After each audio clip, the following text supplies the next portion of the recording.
नमस्कार शेतकरी मित्रांनो. तर मी सध्याला शेतात आहे.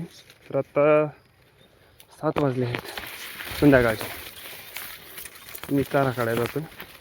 दिवसभर माझ्या शेतातल्या कामामुळे मला हे चारा वैरण काढता आला नाही. तर एक सांगायचं एकच हेतू की शेतकऱ्याला फक्त त्याचं काम मॅटर करते. बाकी अंधार, पाऊस, इचू, काटा, ऊन, वारा ह्याचे काही संबंध नाही. यामध्ये मला चेहरा दिसणार नाही, कारण संपूर्ण इथं अंधार आहे. संध्याकाळी 7 वाजले आणि मी चारा काढायला जातो आहे. पूर्ण खाली गवत आहे. तर हे माझीच नाही बरं का, तर प्रत्येक शेतकऱ्याची अशीच अवस्था आहे.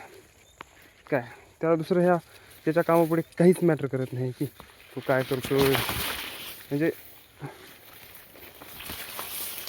पूर्ण असे यायचं नाही.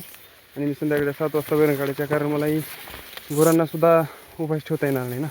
त्यांना काढावंच लागेल आणि पर्याय नाही माझ्यासमोर. दिवसभर काम असल्यामुळे काढता आलं नाही. पूर्ण इथे ही अशी परिस्थिती आहे की पाऊससुद्धा टाकता येत नाही, तरी पण पर्याय नाही आपल्याकडे. सांगण्याचा उद्देश हे आहे की मी खूप मेहनती आहे असं नाही माझं. प्रत्येक शेतकऱ्याची हीच अवस्था आहे, प्रत्येक शेतकऱ्याची. कारण परिस्थितीमुळे त्याला करणं भाग आहे आणि करावं तर लागते. तर हे मी घास कापाय आलो आहे, दुसरं काहीच नाही.